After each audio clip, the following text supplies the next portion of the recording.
People say that also that you protect the prices of Warhols. Does that mean anything? Look, what you mean protect? I'll give you I'm telling you from the beginning that this is my favorite artist. This is my artist. This is something that I love. This is my passion.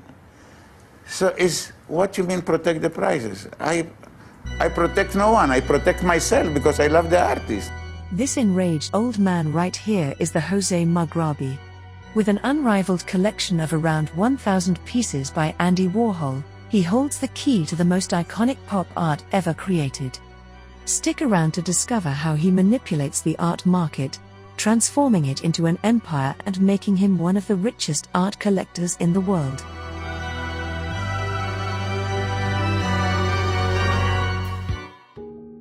Born in Jerusalem to Syrian Jewish parents and later moved to Colombia, Mugrabi started his career in the textile industry, where he built a successful business before transitioning to the art world. During the economic crisis of the 1980s, an Israeli-born textile importer named Jose Mugrabi took advice from a Citibank art consultant and his future big-time dealer, Jeffrey Deitch, to invest in bargain-priced art. Mugrabi took to Andy Warhol in particular, whom he saw as a symbol of American empire. He began purchasing Warhol pieces when the artist's market value was lower compared to the heights it would later reach. Mugrabi aggressively acquired a significant number of Warhol's works. He is reported to own around 1,000 pieces by Warhol, making him the largest collector of the artist's work globally. Mugrabi's collection represents approximately 10% of Warhol's total body of work.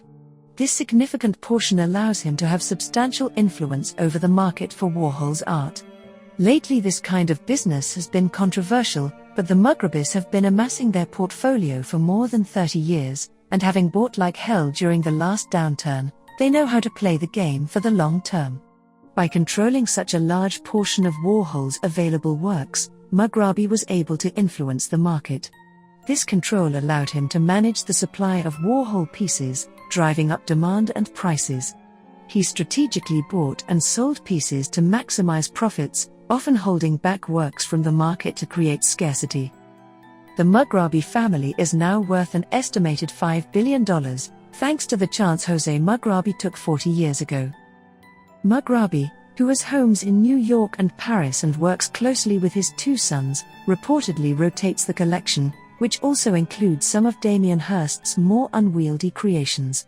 As a private dealer, Mugrabi does not own a gallery but buys and sells dozens of works annually at auctions and through private sales. Mugrabi bought his first Warhols, a quartet of paintings based on Da Vinci's The Last Supper, for $37,000 apiece 4 months after the artist died in 1987. But he didn't break into big-time collecting until 1998, when he paid a then-record $3.96 million for Warhol's 1962 orange Marilyn Monroe. In fact, he didn't want to pay that much, but his son, Alberto, was sitting next to him at the auction and kept yanking his arm up.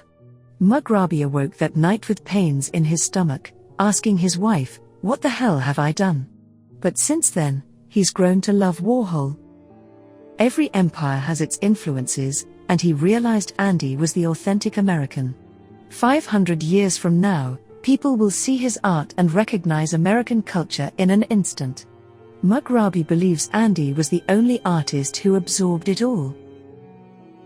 After the purchase of Warhol's Marilyn Monroe, his collection began to take shape. Incredibly, much of that collection is not in museums or on display, but stashed in guarded warehouses in Switzerland and, of all places, like Newark in New Jersey. Mugrabi leveraged his extensive network within the art world, including relationships with galleries, auction houses, and other collectors. This network helped him secure prime pieces and negotiate favorable deals. Mugrabi's background in business and his keen sense for investment opportunities played a crucial role. He approached art dealing with a business mindset, treating art pieces as assets to be traded strategically. By selectively releasing pieces from his collection, Mugrabi can create scarcity, which in turn drives up demand and prices. Holding back works from auctions or private sales ensures that each piece that does come to market is highly sought after. Mughrabi capitalized on the rising trend of art as an investment vehicle. As more wealthy individuals began viewing art as a valuable asset class, the demand for Warhol's work increased, further boosting the value of Mughrabi's collection. Mughrabi is known to bid on Warhol pieces at auctions to drive up prices. In a realm where secrecy is a strategic tool and heavyweight collectors like to bid from the privacy of a skybox, Mr. Mughrabi prefers to operate by one simple rule. Whenever works by Andy Warhol come up, he bids on them early and often and wants everybody to know about it. While most of the other bidders were in power suits or cocktail dresses, he wore his standard auction uniform, blue jeans, a black t-shirt and a baseball cap.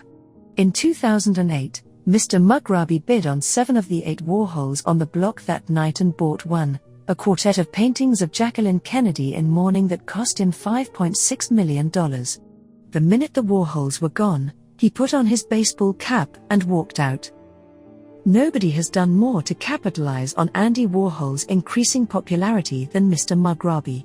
Together with his 2 sons, this self-made former cloth merchant from Bogotá, Colombia, says that over the past 20 years he's amassed about 1,000 of the artist's works, a stake that's easily 3 times larger than any other private Warhol collection in the world and nearly as large as the paintings collection owned by the Andy Warhol Museum in Pittsburgh. Dealers and major auction houses rarely buy or sell a Warhol without Mr. Mughrabi's knowledge, and anyone who wants to buy one at auction must be prepared to outbid the family. Even if he doesn't win the bid, the increased auction price sets a higher benchmark for Warhol's works. This tactic can inflate the perceived market value of his own holdings. Leveraging his extensive network of dealers and collectors, Mughrabi often engages in private sales.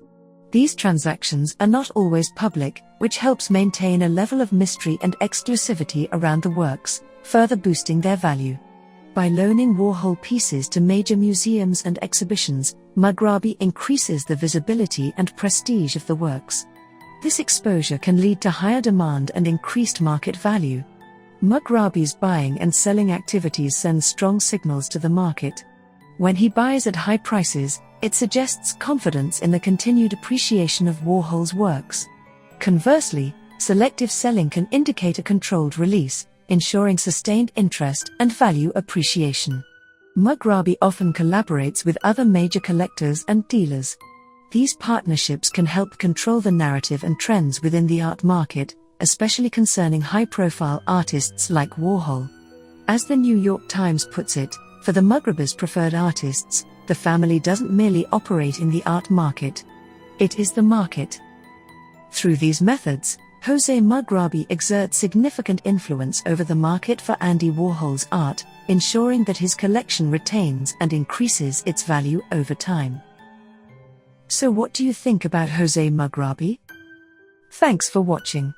If you like this content, please hit that like button and subscribe to this channel for more. I'll see you in the next one.